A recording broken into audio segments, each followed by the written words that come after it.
opening statements by the candidate. Then we'll proceed to Q&A by the OB. Then we'll proceed to Q&A by the audience. And then you'll proceed with your closing statements. So without further ado, we'll start with the opening statement by the candidate.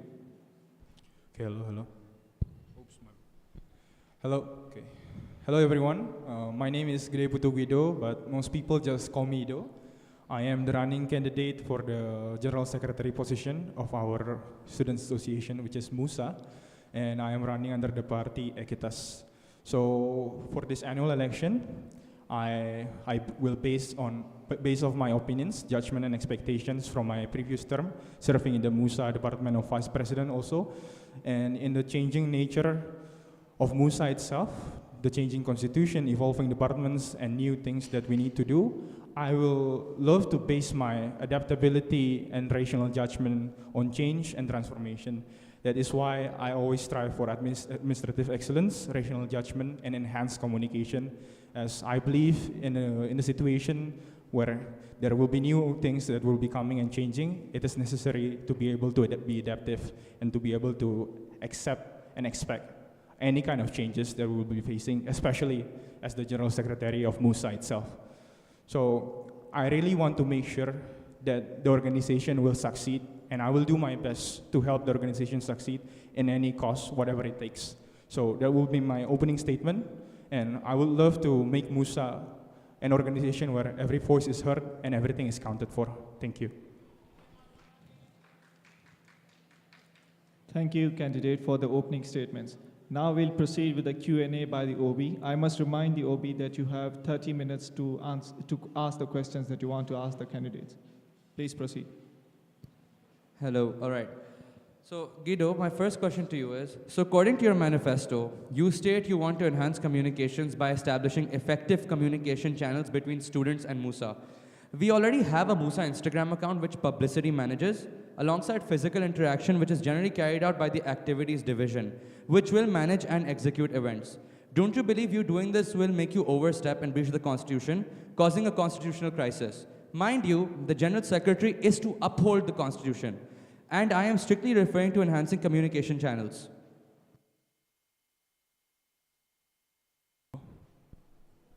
Hello. Okay. Thank you for asking that question. It is actually a good question, and thank you for raising it. You have used the keyword overstepping and actually me minding my own boundary as a General Secretary when it comes to enhanced communication. So if you don't mind, I will be explaining what is it really about. It's not actually trying to establish something new and overlap something that already exists. I really want to maintain a transparent and effective communication channels as a General Secretary. That is what I aim for. I don't want to overlap and overstep my boundaries, because even though acting beyond limits is necessary given a specific situation, but the thing that I meant when I am talking about enhanced communication, it is about me maintaining a transparent line of communication between each of the department and making sure that everything is accounted for, so everybody is up to date and keeping up accordingly. Hello, yeah. So the problem with this is in your KYC, your Know Your Candidate series, you clearly mentioned you want to do this between the students and MUSA, which is not, all right. Before I go on, you've mentioned this in your manifesto, in your Know Your Candidate series, that this is between the students and MUSA, which is not the job scope of the General Secretary specifically, firstly. Secondly, I would also like to mention that I'm asking you how you would make sure that you don't overstep, not that you want to, that I don't want to overstep, all right? So I want you to answer this question with, first you can take your 30 seconds to think about it, all right? And yeah, that's it from me. Hello. So yeah, so you are asking me how will not I overstep my boundaries, right? Yes, and especially with the fact that this is not the General Secretary's job scope. Communication itself is a key aspect when it comes to organizational work. If I want to know my boundaries, it will be as simple as knowing my own job scope, like you mentioned, and it is not mentioned. Enhanced communication doesn't mean an executable thing that I need to do. It's just the thing that I want to maintain and uphold throughout my term as a General Secretary. And I maintain to enhance every way possible when it comes to communication. Enhancing, what I mean by that is actually me being able to always be there and inform every single department whenever my presence or the things that needs my attention is necessary and it's going to happen. That is about enhanced communication. So I don't see the case where I'm overstepping things here. I'm keeping my boundaries intact. I'm having my schedule intact also. I'm making sure that everyone is accounted for and every department is well informed. I don't see where is your question coming and I don't see why is it overstepping. Okay, then let me make this very clear to you. First of all, please maintain your tone. All right. Second of all, I'm going to read out your manifesto point. Enhanced communication. You right now just stated that you do not want to introduce anything new. You just want to maintain stuff within MUSA as an organization. But this is what your manifesto says. I aim to establish transparent and effective communication channels. First of all, he wants to introduce new things, which he just said he doesn't want to do.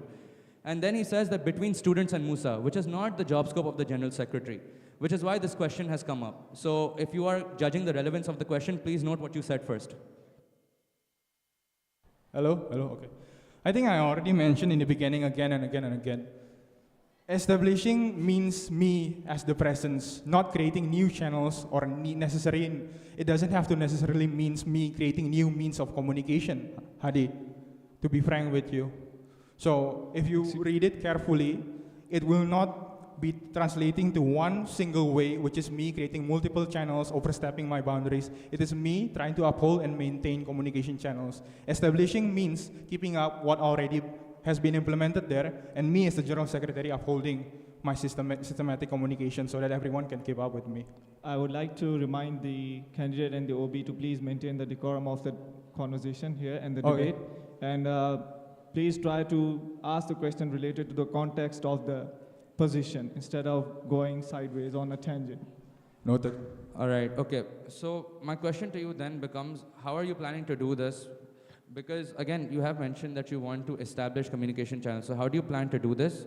And how will you make sure you don't overstep as a result? Hello, okay. Thank you for asking this question now. If you're asking me how will I plan this out, how will I execute it, the first thing is I would love to be able to create a one-on-one or department by department consultation session where I will be checking up on them. I will be asking how's things going and the progress. I will do it on a weekly basis. So in this way, I have the information that I might be needed from a specific department without me actually overstepping or creating a new channel or even a new event. Or let's say a new sort of situational channels that might be used that can be overstepping, that can result in an overstepping of the ones that already existed, right? In this way, I can keep up with information, I can get in touch with each of the departments respectively without having to actually, let's say, interdict with their job scope and keeping up with my job scope as a General Secretary, keeping administrative rights and excellence. Hello, yeah, okay, so... Can I add something more? That is one of the ways that I might, that is one that I will be doing to keep communication lines stable without overstepping my boundaries. If you want more solutions, I can give it to you now. You have time to complete your answer. If you have anything more to add it before I follow up. Okay. Huh? Yeah. If you don't mind, I want to add something else. Other than consultation session, I will be doing weekly progress report where after I do these consultations, I will be able to keep track of all of the conversations that I might be having or will be having at a certain point of the week with a specific department. In this way, I can keep the notes in a systematic manner. In that way, it can be accessed anytime and serves as a backup compared to the other notes or meetings that we might be having in the future. Okay, sure, all right. So that's all right.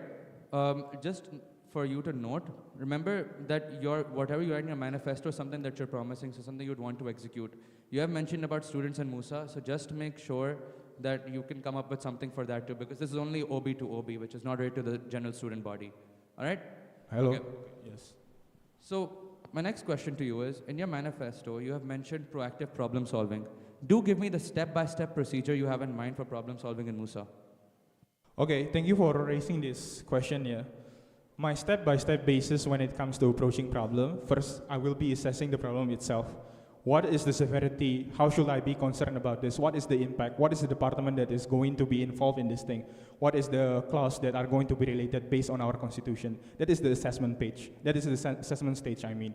Because I will be doing my systematic procedure in layers. So I will keep everything in track and one singular go. So that way, we will know what will be going on in every single step without me having to retrace back my steps. And on the second step, I will be doing open communication or open forums whenever it is necessary. As stated in the MUSA handbook, page 25, it is my job scope as the General Secretary to conduct emergency meeting, discussion, whenever it is necessary, as long as it is approved by the greater communities and the OB. So yeah, that is the second step. And the final step, I will be actually drawing a conclusion and doing an evaluation report. In this way, it will be beneficial for the department itself, including the OBs, the respective OBs of each department, to be able to keep track of what has been happening in the past, so it will not be happening again. We will have this safety barrier of knowledge that we can handle and rely on, regardless of the outcome, regardless of the time, whenever it is needed. Yeah, all right, okay. So my follow-up then is, you have not mentioned the importance of the human resource role of the General Secretary in your manifesto specifically in terms of accountability for office bearers. Do you believe it is not a core requirement for the General Secretary then? And if it is, then how do you plan to hold each individual accountable? Okay. Hello, can you repeat your question? Sure, okay. Follow-up. You have not mentioned the importance of the human resource role of the General Secretary in your manifesto in terms of accountability for office bearers. Do you believe it is not a core requirement for the General Secretary? And if it is, then how do you plan to hold each individual accountable? Okay, thank you for raising that notice. Actually, it is not specifically mentioned in my manifesto, but it is carefully explained in my election guideline regarding the importance of HR itself. And if you're asking me how would I handle HR itself, of course, by working in collaborative manner with the respective departments, for example, like the welfare department and the women's officer. If I conduct that properly, I will be able to keep track of what are the respective OBs doing and the overall human resource management of MUSA itself. Okay, so I'm just gonna note down a couple of things. First of all, the women's officers do not exist as an official department of MUSA right now. They will be community officer positions under the welfare division. So if you are running for the General Secretary position, please note the changes in the structure. Secondly, just to let you know, we also plan to practice the same as corporations, known as corporate performance management, where each individual is judged based on their work performance, attitude, and demeanor. In this way, we could integrate. One way to integrate it would be, since you do not have any sort of specific streamlined method in mind, you could maybe look into this specifically. All right, and also. Since it is a core requirement to hold everyone accountable, I do hope that you could maybe look into this in a more specific manner, all right? Okay, during your time period. I'm sorry I would love to. I'm sorry to interrupt. I would request the OB to please stick to asking questions instead of mentioning any other thing. No, wait. barring Can I questions. answer the question though? Use the mic. Sorry. I'm saying that you can still clarify to them so that they know what to do. Can I answer this question? Yeah. Do you have a follow-up question? Yes, you may proceed. I would love to add something. Mr. Guido, could you please hold up a second? I would Can like you- to remind the OB to please stick to only asking questions. For clarifications, you can proceed later on. This debate is only to ask questions and clarify any concerns you have. Okay. Mr. Guido, you may proceed to answer. Can you, for formality, can you repeat the last two sentences of your statement when you want to clarify what I just said? Yeah, no, I wasn't clarifying. I was just letting you know. Yeah, I just all right? want you to mention it again. Okay, sure. All I was telling you is that for in terms of accountability, we plan to introduce same thing as corporations practice, known as corporate performance management, where each individual is judged based on their work performance, attitude, and demeanor. So this would be one way you could integrate it. If you do not have any specific method in mind, then this would be one way you could go about it. That's all I was saying to you. Right? Regarding that, I would love to say that I have already a specific measure in my mind, and actually it is already stated both in my previous election guideline and in the latest election guideline that I just made because of a sudden change that has been going. Since HR, when we are talking about HR, it is basically impartiality, basically our ability to treat every individual fairly and accountable for something, right? When it comes to this, it will automatically translate to merit-based judgment. So that is why there is something called feedback channels and running the HR together as a department, not by myself. That is why streamlining judgment, it is one of the most important, and I believe that I already mentioned it, yeah. And yeah, merit-based judgment is a must-have. So where is this point coming from? Okay, first of all, I'll get back to that. All right. So please do not go on questioning every single thing. I will just explain it to you. So within your Know Your Candidate submission to the Election Commission, we noticed information was added and omitted 2 hours before this debate. Note these are official documents submitted which cannot be edited after the deadlines, which are well passed by. Does this not constitute breaching the code of conduct? Noted on that, and as there has been no individual feedback regarding the sudden change, yeah, I believe that the things that I changed in my election guidelines, sorry if it is out of topic for a bit, yeah. Regarding this, I don't have any reminders that has been given to me when it comes to the questions that I have done. And the second thing is the questions that I did and answered is basically what I saw on the spreadsheet when it was given during the day. So if there are any changes and if there are any correction, I would love to say sorry on my end. Okay, sure. So just note it is a professional document, all right? That's all, it's okay. So now the sorry audience. to interrupt. If there's any breach of code of conduct, it will be investigated by the EC later. So please proceed with the questions. All right, okay, thanks Vakas.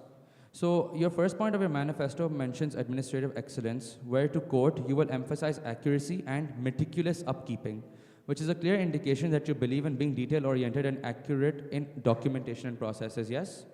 All right, so to the audience as well. Now, since you have chosen to answer the past year's election guide questions, which were asked to the last year's general secretary candidate instead of this year's election guide questions, yeah, okay. Since you have chosen to answer the past year's election guide questions, which were asked to the last year general secretary candidate, instead of this year's election guide questions, despite being informed and being explained the questions to answer for 2023's election questions, during the MUSA training, and with the questions being available within the sheet shared with you for the guide to fill the election guide document, that also without the permission of the current general secretary, which is myself, or the election commission, there is hence disarray among the election commission, MUSA, and the entire student community. Further, the answers you have mentioned in the election guide seem inherently similar to those from the previous year. I do understand this role is very specific.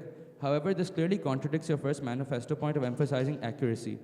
For example, last year's candidate mentioned this in her fourth election guide question, which was given to her. And the question was, how will you improve on the current subcommittee recruitment system to ensure MUSA receives more high quality willing to learn subcommittees? Now, I'm just gonna read one point over here. I will make sure only a necessary number of subcommittees are hired with the right kind of skills and expertise that are required for each division to avoid overhiring and obsolete subcommittees. I will also make sure each division of MUSA clearly lays out the responsibilities, tasks, and skills they are looking for in the subcommittee, so only applicants that fit the criteria would apply, which will make the process more efficient. In your points for the same question are as follows. Clear role definitions. By outlining precise responsibilities, tasks, and required skills for each division, we ensure that applicants have a clear understanding of what is expected, allowing for more informed and compatible applications. And then you have also gone on to say quality over quantity. In this case, a strategic approach to required, which will prioritize individuals with the right attitude, flexibility, and willingness to learn over mere technical expertise, fostering a collaborative and dynamic MUSA environment. And this seems to be the case for all 4 questions in the election guide, which you have answered, even though those are not the ones asked. So I've had to request the Election Commission to allow me 10 extra minutes for your debate to get the answers to these questions. Let me remind everyone that this has resulted in a delay for all the other candidates who will follow the debates forward. So my question to you would then be from the election guide questions that I actually had put out for you in the sheet. As a General Secretary, how do you plan to handle conflicts and uphold Constitution? Do remember the structure for MUSA has changed. Okay, thank you for your statement, and I'm not sure it's allowed to read through that statement again, yeah, because it is out of the scope of the debate. So, but regardless of that, I will be answering your question. So your question is, as the General Secretary, how do you plan to handle conflicts, uphold the Constitution, and especially within the changed structure of MUSA itself, right? So we need to understand that in the change of MUSA and its evolving landscape, yeah, we need to make sure that the importance of harmony and coherence between each of the foundational departments, I'm referring to the OBs, yeah, by this point, is paramount and it needs the foremost attention. So we need to make sure that the Constitution itself, it's not a rule book, but something that can we use and rely on as a permanent reminder to guide us throughout our term. So there are 4 currently impending solutions that I deem practical that I can implement in my coming term. For example, like I mentioned before, I will be doing regular training and regular discussion. Training, it can be any kind of form, discussion, one-to-one consultation, keeping a progressive for whatever necessary, whatever it takes to get people up to speed and in contact with what we are trying to do in a certain period of time. So initiating weekly or daily one-to-one discussion based on the availability, of course, for office bearers, this will allow us to highlight the real world issue, basically the things that are currently going on, and rely them to the guidance that the Constitution provides to better solve the situations or solve any kind of misunderstanding. And the second one is open forums or open discussions. Again, if it is possible and when the time comes, I would love to be establishing a bi-monthly open forums, since this will serve as a platform for preemptive conflict resolution. This will allow members to come together, find a resolution together, and openly solve conflicts based on merit and facts, not based on the word of one person to another and one consultation session to another. So this will be working in systematic accordance to one another. And the third one is neutral mediation. This is the principle that I want to keep up as long as I am the General Secretary, if I do get the position later on. I would humbly say that judging someone by their merit alone is not enough, but accurate, don't get me wrong. I will be able to judge them accordingly if I will be able to review things accordingly based on the case basis. That is what I'm going to do. So mediate and resolve dispute without biases is going to be done when I can review a certain problem on a case-by-case basis, and only then I will judge it by merit, and only then I will consult it accordingly and judge it accordingly based on facts. So that is my system. And last one, I'm not done yet. Last one for the, and then maybe there will be a question, Guido, what happens when you've done all of these things? What is going to happen? What will you do after this? Will it be just another page in the memory books or what? So the things that I'm going to do is continuous review. This is necessary. Setting up an annual review. It can be weekly, monthly, whenever it is necessary. This will support the MSC itself. This will add strength to the Constitution, and it will adhere to what am I doing and my job scope as a secretary. Administrative excellence, like you just mentioned. So this biannual review or progress report, let's say, it will serve as an evaluation to the Constitution, ensure that everyone is keeping up, and basically everything that we are trying to track down from every single problem that we have solved together is relevant and actually according to what we are striving for. So this is very important. And I will do this every single period of time, whenever the time rises. Hi, yeah, okay. So ambitious plans, and I do agree with a lot of stuff that you said here, so good answer. But I would like to just ask you a couple of things here. Firstly, for the reviews that you've mentioned, wouldn't that be hard to keep changing and analyzing the Constitution? And wouldn't it be hard to explain it to the OBs if you make any amendments? And for your information over here, you may amend a clause when necessary using a thing known as sunset clause, all right? And just another thing to add over here, which is another part of the question. It is a legal document which you cannot just edit as you see fit. So you must understand the MUSA, Monash, and Malaysia's legalities before doing so. So do let me know what's your view on this, because I do understand it would not be the easiest thing to keep analyzing, making changes to the Constitution as you see fit. Thanks. Okay, I will be giving a few hints and hindsight on what is my opinions regarding your statements just now. When it comes to difficulties regarding the new changing Constitution, new departments, some departments got removed and some got revamped, or whatever that is going on basically.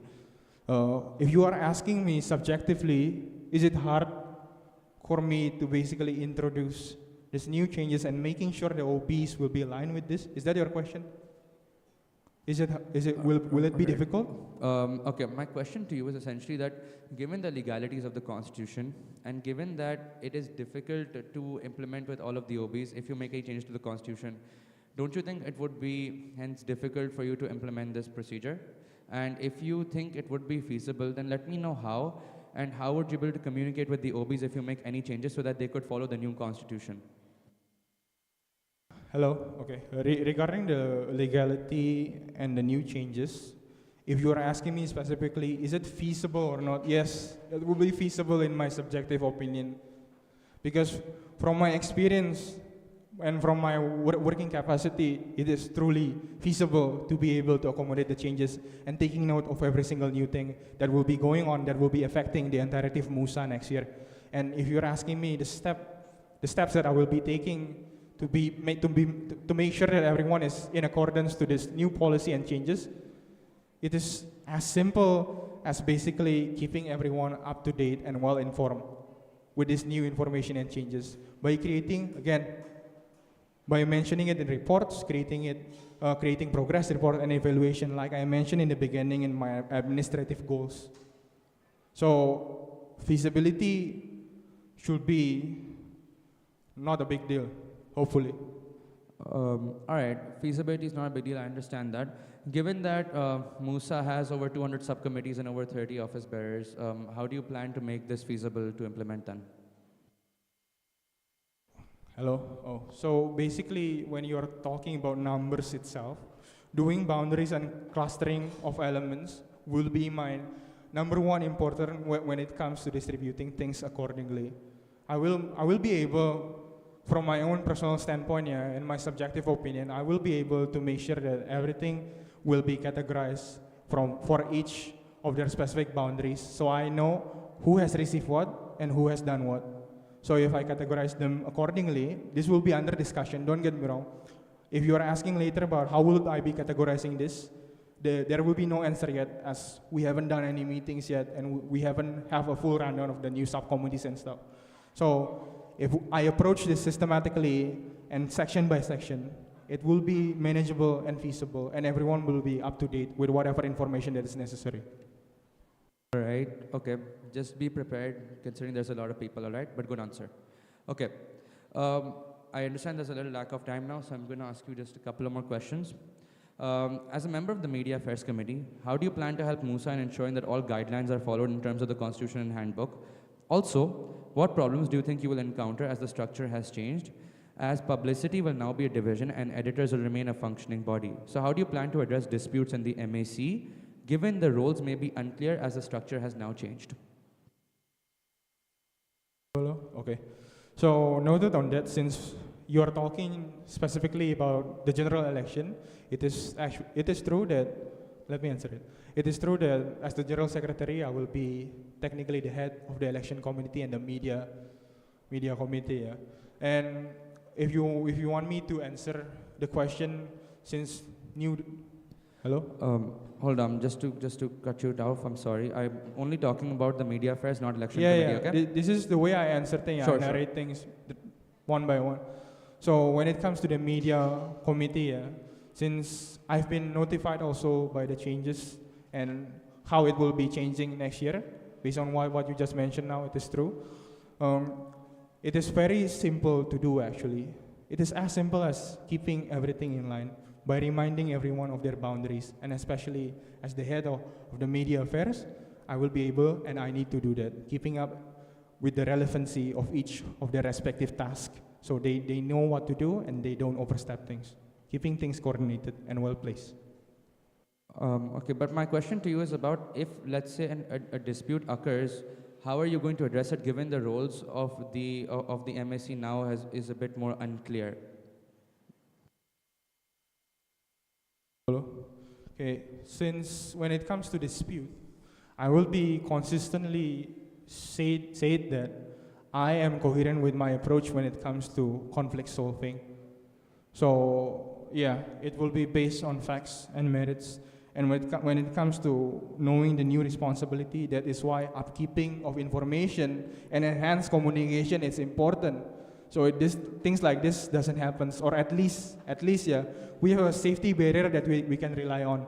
When things like this happens, my problem solving will be the same. It will be consistent with my answer, which is practical problem solving, which is merit-based judgment and facts-based judgment. hello, I will relay their, basically their responsibility accordingly to what has changed later on when we got the new constitution and Okay. I think due to lack of time, Wakas, how long do we have left? You have 5 more minutes. All right, thank you so much. Okay, so since we do have 5 more minutes, I will ask you the next question. As you will moderate and conduct the MSc, if you become the General Secretary, so without looking at the Constitution or any handbook documents right now, do tell me the core requirements of the MSc for it to commence. the full requirement of the MSc. The core requirements of the MSc for it to commence, so for it to take place. Humbly speaking, I haven't touched this part of the handbook yet, so I cannot give a clear answer on this. Okay, this is mentioned in the Constitution. Okay, so then do go over it. So I will ask you one more question for now. Okay, so my first question about this specific portion is that, where is it? Hold up.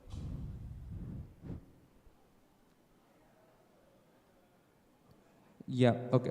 So there are times when we need to pass motions outside of the MSCs. As you are aware of the different motion, are you aware of the different motions you can raise as a General Secretary when it comes to passing a document or a clause of a regulation outside of the MSC? If so, please explain the process. Hello? Yes, I do aware that there are motions that I can pass and some motions that I can actually do if I do get a position when it comes to emergency situation. And the process, it's basically streamlined, yeah.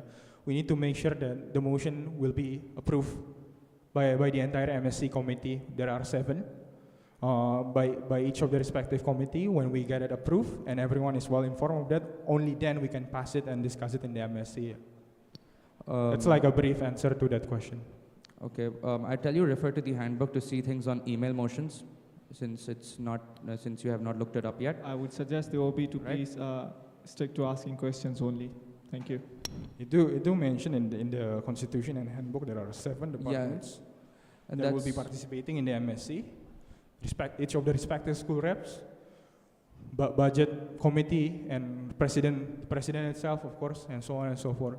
That will be the people that we need to take into account when we want to raise a motion, because it is important that everyone is well informed. And if we do take that step, only then we can pass it. Yeah. All right, okay. That's all the questions I have, Wakas. Thank you so much. Thank you, Guido, and good answers. Thank you to the OB for asking the questions. Now we'll proceed to Q&A from the audience. Cheryl will pass the mic.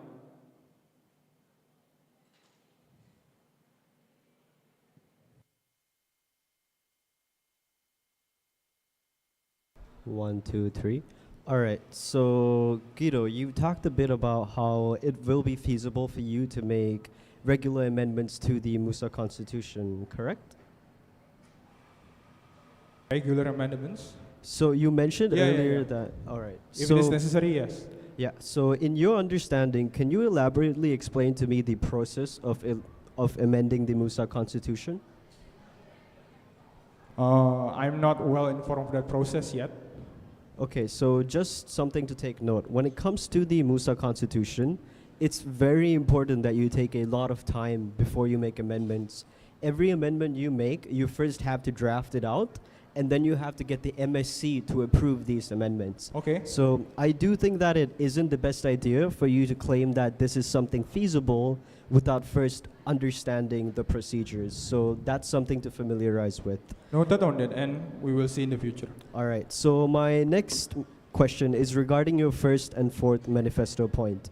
Can you tell me a little bit more about the current processes that the General Secretary handles, how these processes work, and how you plan to streamline them? Okay, when it comes to streamlining the process, it is about how will I keep the consistency of a General Secretary alive from the previous terms. For example, from Hadi's terms, that is called streamlining, making sure everything in line and basically accounted for. So Basically, it is as simple as keeping up with the documents and actually be well informed of everything that is going on, being well accountable, being responsive for everything that is going on. Basically, it's called upkeeping. So yeah, that would be my short answer to that question. I don't think that really answers my question because I'm aware of what streamlining is. I'm aware of what upkeeping also is. What I am asking you is, could you tell me the current processes of the General Secretary's department, Oh, how yeah, these okay. processes work, and how you plan to streamline them? I need elaborate examples and specifications, please. Okay. Since if I do get the position as the General Secretary, I will be having three main tasks that I will be able to keep up with. The first one is administrative needs of MUSA. The second one is HR, and the last but not least, we can say overall the general election itself. So when it comes to streamlining the task, yeah, I think I already mentioned it in the beginning. Yeah, I will make sure that everything is going to be layered on my end. Everything is accounted on a step-by-step basis. So streamlining is not just about keeping up with the documents, being able to consistently uphold what the previous terms does and do, what we will be evaluating on later on, what we don't do and what we should do. It's about me making sure the accessibility of each of the process that I'm doing, regardless of it is administrative needs, HR needs, or maybe the general election, everything will be planned early, everything will be upkeep accordingly, and effective communication channels will be maintained. All right, so Sorry to interrupt. I would like to remind the candidate to please wait for the question first before you proceed to answer. Oh, yeah, Yeah, sorry. Just take a second. all right, so to follow up, you talked a bit about the administrative procedures of the General Secretary. Can you list down roles of the General Secretary that will clarify as administrative roles and how you plan to exactly streamline these specific roles? I can give you two examples. First one is from what Hadi and I have been discussing. It's the MSC. So basically, Monash Student Council meeting. It's a meeting that we need to do as a General Secretary a minimum of 10 times per semester, and we will cover about operational plans, events planning, sub-community recruitment, budget comparison, whatever necessary that we will be needed to cover. So if you're asking me how will I plan to make sure that it is streamlined, of course, by having everything planned early and executed accordingly. I will make sure that, for example, the schedules for the MSC will be released as early as possible, the rundown of the MSC, what we are going to talk about, and so on and so forth. And not yet. And the second example will be, for example, the certificates and the annual upkeeping of the stationery inside MUSA itself. Am I correct? All right, so my next question is also a follow-up regarding the HR work that you might be doing as a General Secretary. So from your understanding, could you tell me a bit more about the current human resource policy that MUSA has and how you plan to improve upon it? As stated in the handbook, there are a lot of key points that we need to take into account when it comes to human resource policy. When it comes to improving, it is very situational and subjective. So when it comes to improving, I will just say this one answer. I'm going to be adaptive and rational when it comes to judging whether something needs improving or not. For example, Rashwan, there is something called, let's say, when somebody step down from a position, it's basically HR. When somebody resign, they are doing a resignation because of a specific reason. In that moment of time, we need to keep up with this specific OBs that are going to resign. The reason behind it, when will he or she or whatever this person identifies will resign, and basically making sure that everything aligns with basically whatever points that he stated regarding the resignation. So then if you are asking me what will be the improvement be, it is situational. We need to judge the situation first and see for ourselves. Only then we can make the right judgment and the right improvements. Thank you. So my next question. Now, the General Secretary in a lot of ways is the glue that holds MUSA together. You are a part of the executive committee of MUSA. So could you tell me a little bit more about the different heads and executive committee of MUSA and what each of their roles are? Hello. In MUSA, there are a few executive heads. For example, the president, the vice presidents, the general secretary, and even though it's not, okay, let's just talk about this first. Yeah, I don't want to go deeper first. For example, the vice presidents, yeah, they will be heavily occupied when it comes to educational affairs. They will be making sure that each of the school reps, each of their events, whatever their reasoning may be, their affairs may be, needs to be taken into account for. And everything related to education, any educational event, or any career development events, they need to make sure that it is accounted for, and they need to be on track with it. For the president itself, the president must be able to lead MUSA effectively and be able to let's say, be the middleman for each of every single department that is present in MUSA itself. That is the brief overview of the role of a president. And the general secretary, which is me, if I do get the position later on, again, those three things that I just mentioned to you: administrative, HR, and the election, but not limited to that. Actually, a few days ago, someone asked a good question: are you limited to these kind of roles? How will you make sure that if the situation comes, you will not overstep, and how will you take the measures into account? How will you relay them step by step to your compatriots, which is the respective OBs that I'm currently working on my current term, if I do get the position. So this is actually quite streamlined, yeah. When it comes to me upkeeping with this kind of thing, yeah, I just want everybody to be well informed, and I just want to be rational when it comes to my judgment. One last question, Mr. Ashwan, please. All right, so can you tell me a little bit more about how you plan to improve the current communicative practices within MUSA, and tell me a bit more about the issues with the current procedures? Sorry, I didn't hear you. All right, could you tell me about the current communicative practices within MUSA and how you plan to improve these practices? Again, in MUSA, yeah, we already have a few established channels when it comes to communication. When it could be an offline thing or something that we are in control of. For example, the media, Instagram, Telegram channels, emails. For the offline mediation or the channels that we are currently using, for example, it's the AGM, Annual General Meeting, MSC, where in accordance to our policy, everyone can join in, basically every student. Their voice will be heard, everything will be taken into account, but most importantly, our operational management will be covered. So your question is communication, how will I improve it?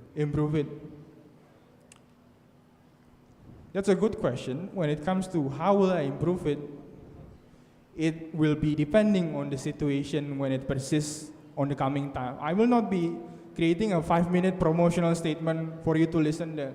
I will be keeping meticulous effort. No, I will not be saying that. I will be adaptive to the changes and making sure that everything is accounted for. In that way, everybody knows what they're doing, and the things that they are currently having problems with, they are currently doing or upkeeping with, will be well distributed. So we are on track with one another. In this way, we will be minimizing the conflicts. Yeah. All right, thank you, Guido. Thank you. You're welcome. Any further questions from the audience? Any further questions from the audience?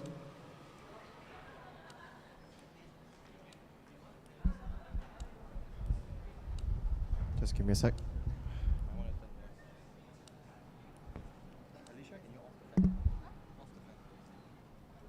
Okay, so I would like to ask, since through time, right, MUSA has various operations and procedures that they have already put or set in stone for MUSA in general. However, through time, there has been opinions from a lot of office bearers thinking that these procedures are very excessive, and there's a lot of times it just takes up too much time, which a lot of office bearers kind of conveyed their discouragement to actually go through those procedures in order to get their initiatives out for the students. However, initially or in the initial place, there is a reason on why these procedures or these official documents are set in place. So given that you are the General Secretary and you essentially have this role, this opportunity, this task given to you to perform any amendments possible or review these official documents and propose new additional clauses or additional procedures, or essentially also reducing them. So according to your proposal, So how would you actually ensure that whatever you review and amend, number one, is according to the constitution itself, and number two, it is neutral and has taken account to the interests of all the relevant parties involved, and number three, it will not end up causing any HR crisis within MUSA itself.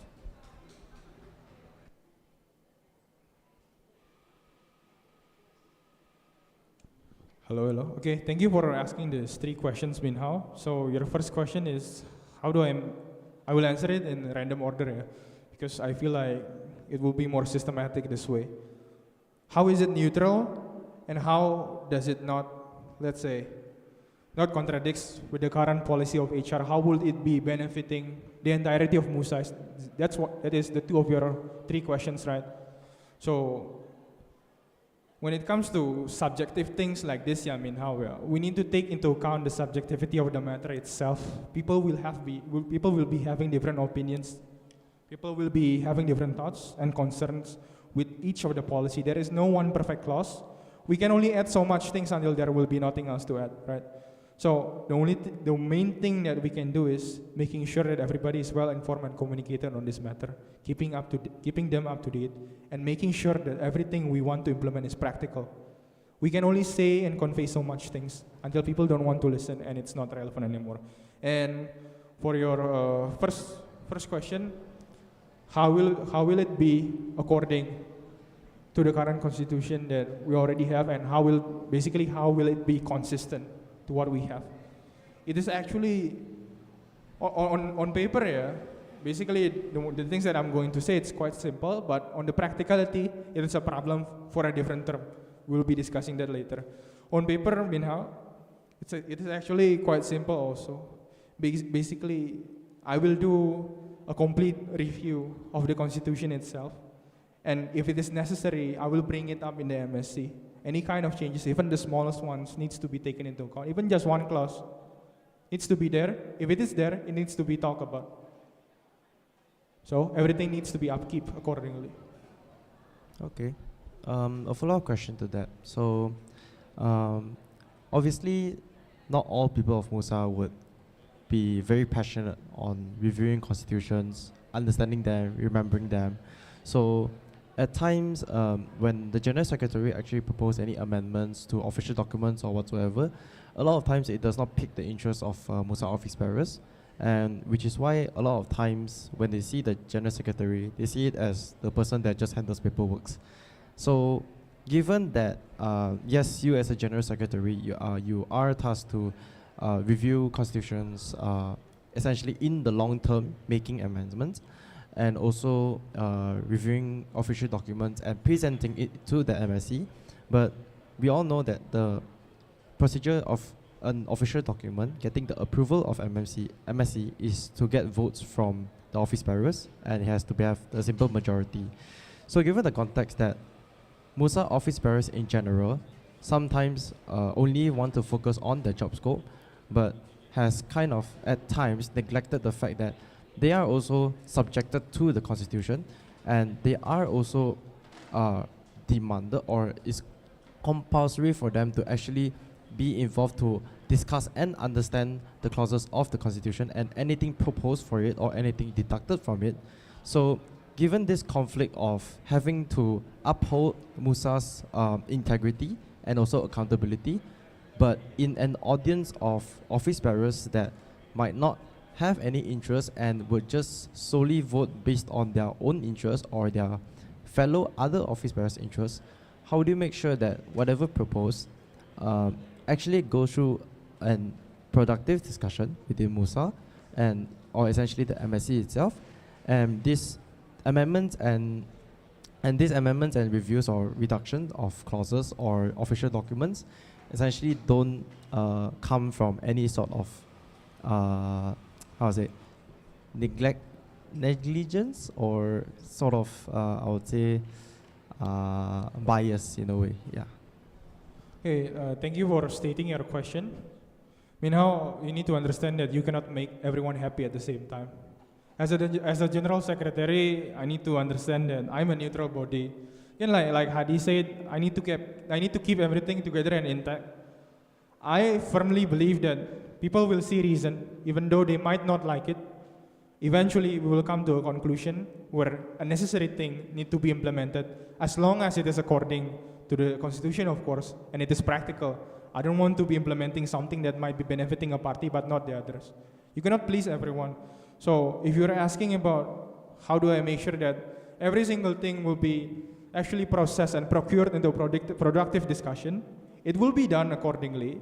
But if your question is, will everyone be happy? No, I don't think so.